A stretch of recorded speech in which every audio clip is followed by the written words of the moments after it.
Oi, amores, tudo bem? Quanto tempo, né? Gente, eu quero conversar um pouquinho hoje sobre uma fala que às vezes eu tenho com os pacientes, porque assim, o psicólogo precisa fazer intervenções às vezes que são difíceis, né?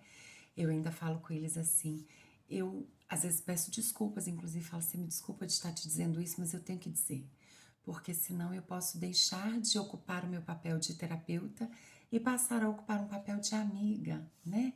Porque tem coisas duras que a gente precisa dizer e amigos às vezes nos poupam de algumas coisas, né?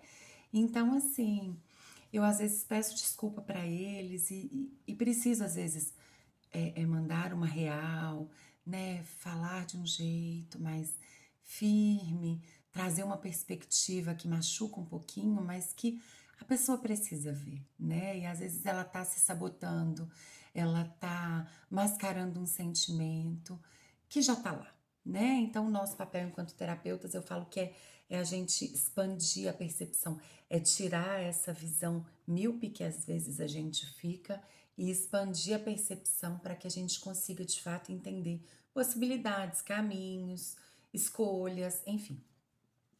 E aí é uma coisa que às vezes escuto. Nossa, Rê, a sessão passada foi difícil.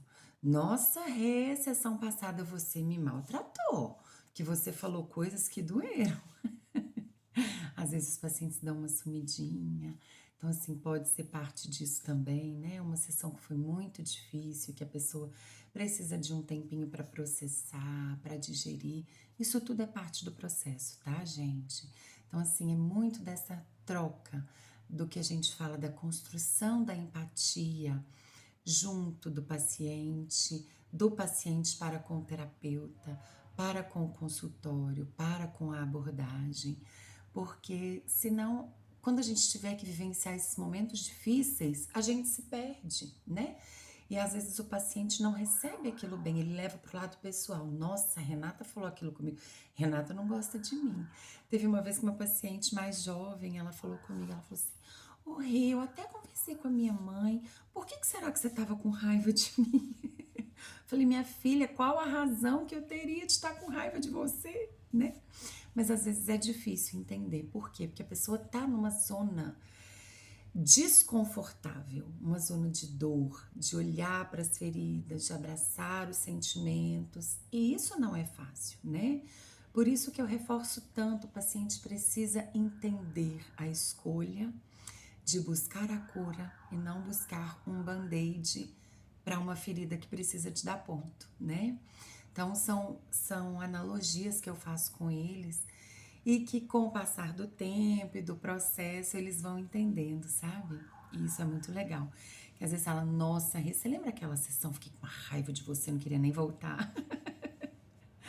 Mas depois o próprio paciente entende, não é da pessoa, não é da psicóloga, é do que ouviu. Porque às vezes a gente tem que ir lá e falar assim: olha aqui, você tá fingindo que você não tá vendo, mas essa ferida tá aí, viu? E não é fácil, né? Mas é necessário.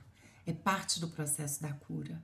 Então, assim, não falo isso só para os meus pacientes, que são intervenções difíceis, mas que às vezes a gente precisa fazê-las, né? E que vocês sabem que é pro bem de vocês. E para quem tá passando por esse processo e se tá se sentindo desconfortável, conversa com seu terapeuta, fala para ele, fala: "Poxa, aquela intervenção doeu.